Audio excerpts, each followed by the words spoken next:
Electronic voting மிஷினை விவிபேட்டை யாரும் எதுக்கல. அதை இப்படி எல்லாம் மோசடியா பயன்படுத்துற வாய்ப்பு இருக்கு. அது உச்சநீதிமன்றம் மறுக்கலையே. ஆமா இருக்குன்னு தான் சொல்லுது. அதுக்கான கட்டுப்பாடுகள் என்ன? மைக்ரோசிப்ல சந்தேகம் வந்துச்சுன்னா திருப்பி நம்ம கேள்வி கேட்கிற உரிமை. அப்புறம் பிஃபோர் கவுண்டிங் விவிபேட் டேம்பர் ஆகாம இருக்கான்னு பார்க்க வேண்டிய கடமை. கடைசியில தேர்தல் ஆணையத்தையும் ஒரு குட்டி இருக்கு. இதெல்லாம் பார்க்க வேண்டியது உங்க பொறுப்புங்க. சுதந்திரமான தேர்தல் நடத்த வேண்டியது, உறுதி செய்ய வேண்டியது தேர்தல் ஆணையத்தோட வேலை. இல்லைன்னா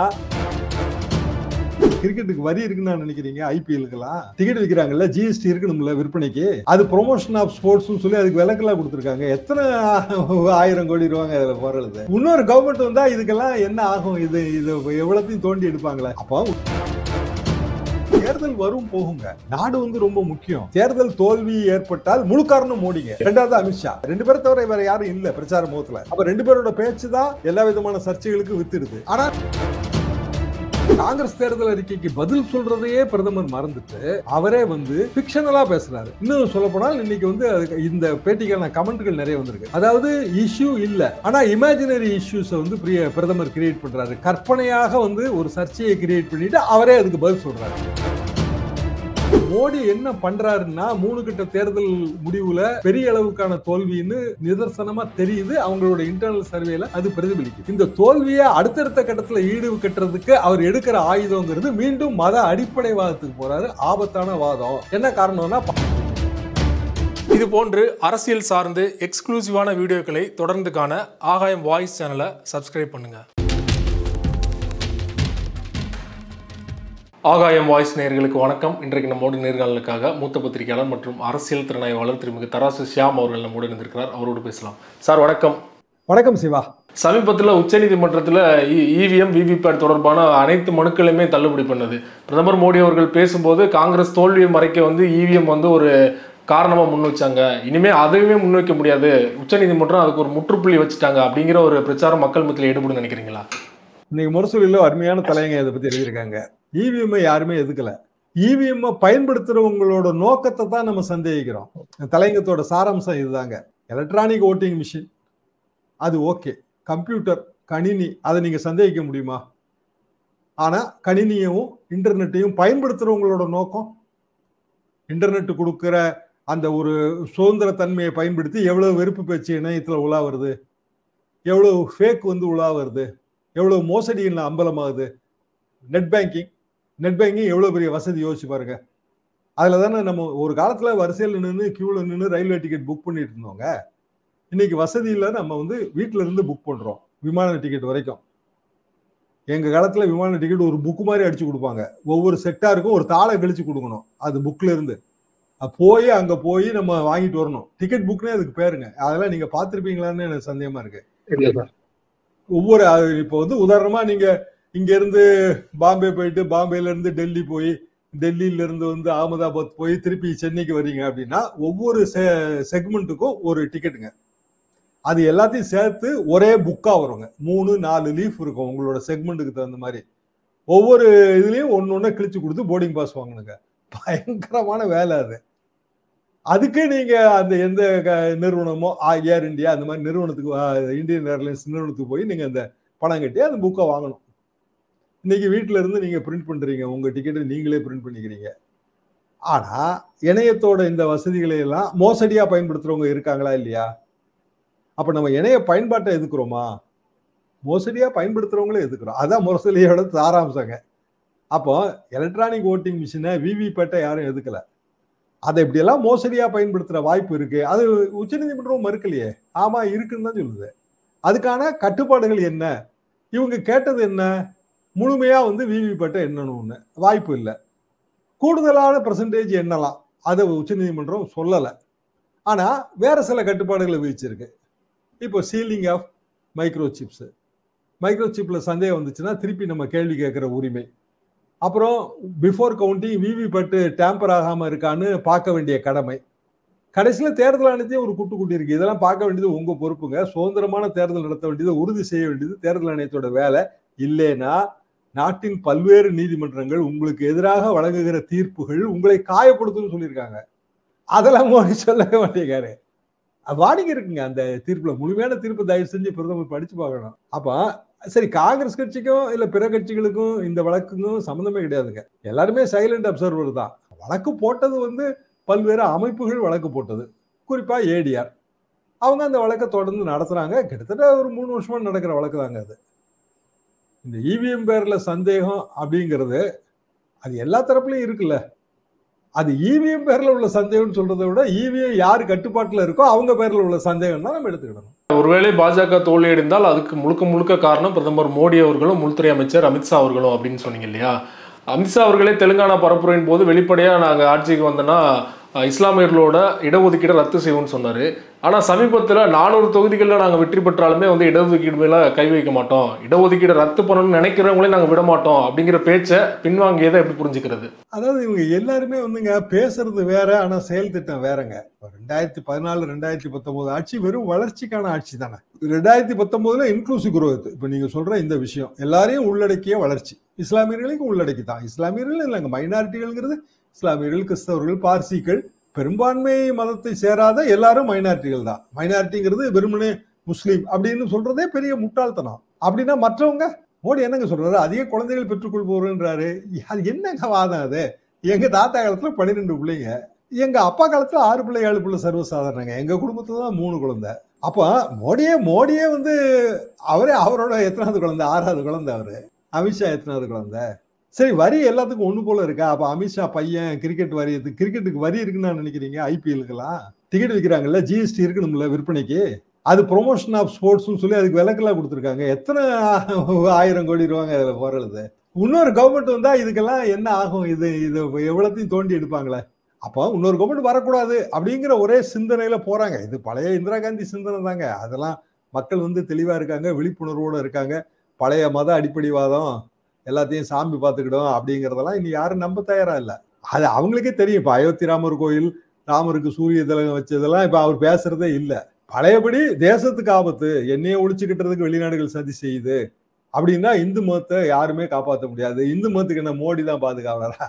எத்தனையோ படையெடுப்புகளை தாண்டி தாங்க இந்து மதம் இன்னைக்கு சுபிட்சமா இருக்கு. நல்லா யோசிச்சு பாருங்க. எவ்வளவு படையெடுப்புகள், இஸ்லாமிய படையெடுப்பு, பிற மன்னர்கள், முகல் படையெடுப்புகள், அப்புறம் கிறிஸ்தவர்கள், பிரிட்டிஷ் ஆட்சி காலம், இங்க பாண்டிச்சேரின்னு எடுத்துக்கிட்டீங்கன்னா பிரெஞ்சு, டச்சு, எத்தனை நாடுகள் இங்க வந்திருக்குங்க. எல்லாரும் அவங்கவுங்க கலாச்சாரத்தை கொண்டு வந்திருக்காங்க. அது பத்திரமா இங்க விட்டுட்டு போயிட்டாங்க. அவ்வளவுதான். அது இருக்கு, அது பாட்டுக்கு ஒரு பக்கம் இருக்கு. எங்க கோயில்களோ இல்லைன்னா புதிய கோயில்கள் தோன்றவில்லையா? இந்து மதம் வளர்ச்சி அடையவில்லையா? இந்து மதம்லாம் ரொம்ப பழமையான ஒரு நம்பிக்கைங்க, வாழ்க்கை முறை. அதெல்லாம் எப்படி அழிக்க முடியும்? சரி, இந்த நாட்டுல எல்லாரும் கலந்து வாழ்றோம். அவங்கவுங்க நம்பிக்கையை, அவங்கவுங்களோட வழிபாட்டு தலங்கள், அவங்கவுங்களோட வசிப்பிடங்கள், அவங்கவுங்களுக்கான வியாபாரம். இப்ப இஸ்லாமியர்கள் செய்யற சில வியாபாரம் நம்ம செய்ய முடியாது, நம்ம செய்யற சில வியாபாரம் அவங்க செய்ய முடியாது. ஸோ அவங்கவுங்க தொழிலை பார்த்து அவங்கவுங்களுக்கு என்ன வருமோ அதை பார்த்து எல்லாரும் அவங்கவுங்க லெவல்ல மகிழ்ச்சியா இருக்காங்க. அப்போ நீங்க அதை சீர்குலைச்சிட்டீங்க அப்படின்னா எந்த காலத்திலயும் இந்தியா ரொம்ப ஒற்றுமைப்படவே முடியாது. தேர்தல் வரும் போகுங்க. நாடு ரொம்ப முக்கியம். அந்த தேர்தல் தோல்வி ஏற்பட்டால் முழு காரணம் மோடிங்க, ரெண்டாவது அமித்ஷா. நீங்க நல்லா யோசிச்சு பாருங்க. 2 பேரை தவிர வேற யாரும் இல்ல பிரச்சார முகத்துல. அப்ப 2 பேரோட பேச்சு தான் அவுட் அண்ட் அவுட் எல்லா விதமான சர்ச்சைகளுக்கும் வித்துடுது. ஆனா நாட்டையும் பிளவுபடுத்துது, ஓட்டு வங்கியும் பிளவுபடுத்துது. இந்த ஓட்டு வங்கியும் கிடைக்காது. நீங்க கடைசியா சாமியா சாப்பாடான்னு பாத்தீங்கன்னா மக்கள் எதுக்குங்க இம்பார்ட்டன்ஸ் கொடுப்பாங்க? சாப்பாடுக்கு தானே. என்ன வேற என்ன யோசனை இருக்கு இதுல? சரி, மதமா மணியா? மணிதான். வேற பணமே இல்லாம என்ன பண்ண முடியும்? அர்ச்சகர் தட்டுல கூட ரூபா போட முடியாதுங்க. கோயிலுக்கு போய் சாமி கும்பிட்டுட்டு அர்ச்சகர் தட்டுல ரூபா போடலான்னாலும் உங்களோட பணம் வேணும்ல. அப்ப பொருளாதாரத்தை நீ வீழ்ச்சியடைய செஞ்சுட்டீங்க. வரிகள் தாறுமாறா போட்டது மூலமாக ஒரு அரிசிக்கு கூட வரி, நீங்க டீ இட்லி எல்லாம் சேர்த்து பாருங்க, உங்களோட வரி எங்கேயோ போகும். காமன் மேன் எவ்வளவு பாதிக்கப்பட்டிருக்கான். ஜிஎஸ்டியில அதிக வருவாய் கிடைக்குதுன்னு சொல்றாங்க நிர்மலா சீதாராமன். எதுல இருந்து கிடைக்குது? பல பொருட்கள் இருந்து. தின்பண்டங்கள், உணவு மட்டும் எடுத்துக்கங்க, எல்லா பொருளோட விலையும் கூடிருச்சுங்க. ஒரு டீ நீங்க போன வருஷம் அதுக்கு முந்தின வருஷம் குடிச்ச விலைக்கா இப்ப குடிக்கிறீங்க. ஒரு ஹோட்டல்ல சாப்பிடுறீங்க, போன வருஷம் அதுக்கு முந்தின வருஷம் சாப்பிட்டா அதே பில்லா இப்ப வருது உங்களுக்கு. சோ தொகை கூடிருச்சு. தொகை கூடணும்னா வரி பங்கீடு கூடுது. இது எப்படி வளர்ச்சி ஆகும்? அப்ப இந்த அடிப்படையான உண்மை கூட தெரியாம தானே நிதியமைச்சர் நடந்துக்கிறாங்க. நிதியமைச்சரும் பிரதம அமைச்சரோட சேர்ந்து ஆமாஞ்சாமி போடுறாங்க. பிரதமர் என்ன சொல்றாரு? இல்ல எல்லாமே அயோத்தி ராமர் பாத்துக்குவாருன்னு சொல்றாரு. அயோத்தி ராமர் கோயில் கட்டினா அப்ப அங்கிருந்து வேலை பார்க்கறதுக்கு இங்க யாரும் வரமாட்டாங்களா? நான் ஒரே ஒரு சஜஷன் தரேங்க. நீங்க வெங்காயம் ஏற்றுமதிக்கு தடை கிட்டத்தட்ட அது இப்போ ஒரு 6-7 மாசமா இருக்கு. என்ன காரணம்? இங்க லோக்கலா பிரச்சனை ஏற்படுதுன்னு. இப்ப திடீர்னு மகாராஷ்டிரால தேர்தல், அடுத்தடுத்த கட்ட தேர்தல்கள் வருது. டக்குன்னு வெங்காய ஏற்றுமதியை எடுத்தாச்சு, தடையை எடுத்தாச்சு. குஜராத்லயும் அது வந்து மகாராஷ்டிரா குஜராத் ரெண்டும் ஒண்ணுதாங்க. பழைய பாம்பே ஸ்டேட்ல இருந்து பிரிஞ்சது தான் குஜராத். அப்போ குஜராத்துக்கும் மகாராஷ்டிராவுக்கும் வெங்காய ஏற்றுமதி தடையை நீங்க ரிமூவ் பண்றது மூலமா தேர்தலில் அதிக ஓட்டு வாங்கலாங்கிறது எண்ணம். அப்ப இதுல எப்ப என்ன பிரச்சனை வருதுன்னா, குஜராத்ல விளையிற வெங்காயத்தோட தன்மை வேற, மகாராஷ்டிரால தன்மை வேற, ரெண்டுக்கும் ஒரே மாதிரி நீங்க ட்ரீட் பண்ணிருக்கீங்க. அப்ப அந்த தடை நீக்கத்தினால பயனே இல்லை, விவசாயிக்கு பயன் இல்லை. ஒண்ணு. ரெண்டாவது, இப்படி வந்து தடை விதித்தல். அப்போ நம்ம தமிழ்நாட்டுல எல்லா கட்டுமானத்துக்கும் 1 வருஷம் தடைன்னு வச்சுக்கோங்க. கட்டுமானமே இருக்கக்கூடாதுங்க. 1 வருஷம் 1 வருஷம் கட்டுமானம் இல்லாம இருந்தா நம்ம என்ன செத்தா போயிருவோம். ஆனா 1 வருஷம் கட்டுமானம் இல்லைன்னா கிடைக்கிற லாபத்தை யோசிச்சு பாருங்க. மணல் எடுக்க மாட்டாங்க. ஆத்துல வந்து எல்லா ஆத்துலயும் வந்து தண்ணி நல்லா நிற்கும், பாயும். அதுபோக கோடை காலத்துல வந்து எல்லா ஆத்து படுகையிலையும் தண்ணி இருக்கும். ஆனா யாரு பாதிக்கப்படுவான்னு நினைக்கிறீங்க? ரியல் எஸ்டேட் அதிபர்கள் அவங்கள தாண்டி உண்மையிலேயே பாதிக்கப்பட போது யாருன்னா பீகார்ல இருந்து வர்ற கட்டுமான தொழிலாளர்கள் தான். அவங்களுக்கு எங்க வேலை இருக்கும்? சரி, அரசாங்கம் சில நேரங்களில் கடினமான முடிவு எடுக்கணுங்க. என்னைய கேட்டா 1 வருஷம் நம்ம தடை விதிப்போங்க எல்லா கட்டுமானத்துக்கும், விலையும் குறையும். அப்ப வெங்காயத்துக்கு தடை விதிக்கும் போது நீங்க என்ன பிரின்சிபலை கடைபிடிக்கிறீங்களோ அது இதுக்கும் பொருந்தும்ல. இப்படி ஒவ்வொரு மாநிலமும் அவங்கவுங்க எல்லைக்குள்ள அதிகாரத்துக்குள்ள செயல்பட ஆரம்பிச்சா என்ன கதி? மத்திய அரசாங்கம் எல்லாத்தையும் தலையிடுது. இதே மணல் மேட்டர்ல தான் எல்லா அதிகாரிகளுக்கும் சம்மன் அனுப்பி இடி விசாரிச்சுட்டு இருக்கு. மணல் வந்து ஸ்டேட் சப்ஜெக்ட், சென்ட்ரலுக்கு அதுக்கு சம்மந்தமே இல்லை. ஸ்டேட் போட்ட எஃப்ஐஆரை இடி எடுத்துக்கிட்டு அது பாட்டுக்கு வந்து உள்ள தலையிடுது. இல்ல அதெல்லாம் ஊழல் பெருவழி ஒழிக்க, நீ பேட்டியில சொல்லியிருக்காரு, எல்லாம் ஊழல் பெருவழியில ஒழிக்க. நீங்க பாத்தீங்கன்னா மொத்தத்துல 1.5% தான் வந்து பொலிட்டீஷியன்ஸ் வந்து இடி இதுல இருக்காங்க. அது என்ன புள்ளி வரும்னு எனக்கு தெரியல. ஆனா அவர் சொல்றாரு 1.5% தான் இருக்காங்க, மற்றதெல்லாமே ஊழல் பெருவழிகளை ஒழிக்கிறது தான்னா, நீங்க பல மாநிலங்கள்ல ஐஏஎஸ் ஆபீசர்ஸ், உயர் அதிகாரிகள் எல்லாருக்கும் சம்மன் அனுப்பி எல்லாரோட வேலையும் கெடுத்துட்டீங்க. பல பேரை கைது பண்ணி வச்சிருக்கிறாங்க. அப்போ இடி கைது பண்ணா ஜாமீன் கிடைக்காது. கைது பண்றதுக்கு அவங்க என்ன காரணம் சொல்ல வேண்டியது இருக்கு? ஒண்ணும் இல்லைங்க, குற்றம் செஞ்சதாக எங்ககிட்ட போதுமான ஆதாரம் இருக்கு, இவ்வளவுதான் சொல்றாங்க. என்ன ஆதாரம்? அதெல்லாம் நாங்க விசாரணை எப்ப தெரிவிப்போம், எப்போ விசாரணை நடக்கும், நாங்க எப்ப சார்ஜ் ஷீட் போடுறோமோ அப்ப நடக்கும். எப்ப சார்ஜ் ஷீட் போடுவீங்க? அது முழுமையா வந்து நாங்க ஆதாரங்களை எல்லாம் சேகரித்த பிறகுதான் சார்ஜ் ஷீட் போடுவோம். இது என்ன மாதிரியான வாதம்? அப்ப நீங்க வந்து முதல்ல கைது பண்ணிடுவீங்க, அப்புறம் ஆதாரம் தேடுவீங்க, அப்புறம் சார்ஜ் ஷீட் போடுவீங்க. அது வரைக்கும் அவங்க சரி, அது எந்த அளவுக்கு அதிகாரிகள் மத்தியில் அவநம்பிக்கையை விளைவிக்கும்? அப்போ மாநில அரசுகளை எப்படி பணிபுரிவாங்க? காங்கிரஸ் அறிக்கையில இதெல்லாம் இருக்குங்க. அவங்க என்ன சொல்றாங்க அப்படின்னா, மாநிலங்களுக்கான பல்வேறு அவங்களோட அதிகாரத்தை குறைத்த அதிகாரங்களை வந்து மீண்டும் அளித்தல், இப்படியான பல விஷயங்கள் காங்கிரஸ் தேர்தல் அறிக்கையில இருக்கு. அப்ப காங்கிரஸ் தேர்தல் அறிக்கைக்கு பதில் சொல்றதையே பிரதமர் மறந்துட்டு அவரே வந்து ஃபிக்ஷனலா பேசுறாரு. இன்னும் சொல்ல போனால் இன்னைக்கு வந்து இந்த பேட்டிக்கான கமெண்ட்கள் நிறைய வந்திருக்கு. அதாவது இஷ்யூ இல்ல, ஆனா இமேஜினரி இஷ்யூஸை வந்து பிரதமர் கிரியேட் பண்றாரு. கற்பனையாக வந்து ஒரு சர்ச்சையை கிரியேட் பண்ணிட்டு அவரே அதுக்கு பதில் சொல்றாரு. அந்த பதில தொடர்ந்து எல்லா கூட்டங்களையும் சொல்றாரு. அப்போ 2 மீடியா இருக்கு. ஒரு மீடியா கோடி மீடியா, அது முழுக்க முழுக்க மோடிக்கு ஆதரவா உடனே அவர் என்ன பேட்டியோ அதை எடுத்து போட்டு கடுமையான பிரச்சாரங்கள் பண்றாங்க. காரணம் வந்து ஒரு 20-25 பெரும் பணக்காரங்க வந்து பிஜேபி ஆதரவு நிலைப்பாட்டில் இருக்காங்க. காரணம் அவங்களுக்கு 10 வருஷம் வந்து அதுல ஓடி இருக்கு. வேற கவர்மெண்ட் வந்துச்சுன்னா பாதிக்கும். அப்ப எப்படியாவது பிஜேபி கவர்மெண்ட் தான் திருப்பி வரணும். இதுதான் வந்து அந்த ஒரு 20-25 பேரோட செயல் திட்டம். நல்லா தெரியுது, அவங்க அரசியல்ல இல்லை, ஆனா அவங்க தான் பின்னாடி இருந்து அதை ஆட்டு வைக்கிறாங்க. இந்த நான் குறிப்பிட்ட அந்த துருவ் ரெட்டியோட வீடியோலையும் இதைத்தான் தெளிவா சொல்றாரு. அவர் பல்வேறு புள்ளி விவரங்களோட சொல்றாரு. அப்போ மோடி என்ன பண்றாருன்னா, 3 கட்ட தேர்தல் முடிவுல பெரிய அளவுக்கான தோல்வின்னு நிதர்சனமா தெரியுது. அவங்களோட இன்டர்னல் சர்வேல அது பிரதிபலிக்குது. இந்த தோல்வியை அடுத்தடுத்த கட்டத்துல ஈடு கட்டுறதுக்கு அவர் எடுக்கிற ஆயுதங்கிறது மீண்டும் மத அடிப்படைவாதத்துக்கு போறாரு. ஆபத்தான வாதம். என்ன காரணம்னா, பாகிஸ்தான்ல இன்னைக்கு வந்து 40% வறுமை கோட்டில் இருக்காங்க. இதே மத அடிப்படைவாதத்தை எடுத்து வச்சதுனாலதான். முஸ்லிம்களே ஒரு பிரிவுக்கு எதிராக இன்னொரு பிரிவை தூண்டி விட்டு அதை பிரச்சனை பண்ணாங்க.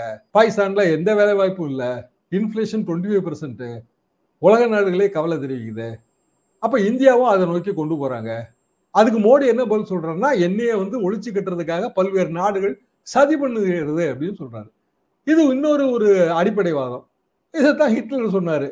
அதை யூதர்கள்லாம் சதி பண்ணித்தான் ஜெர்மனியர்களை வந்து ஒழிக்கிறாங்க அப்படின்னு. ஆக ஒட்டுமொத்தத்துல மோடிக்கும் ஹிட்லருக்கும் வித்தியாசம் இல்லை. ரைட் சார், உங்க நேரத்தை ஒதுக்கி பல்வேறு தகவல்களை எங்களோட பகிர்ந்து கொண்டீங்க. மிக்க நன்றி சார்.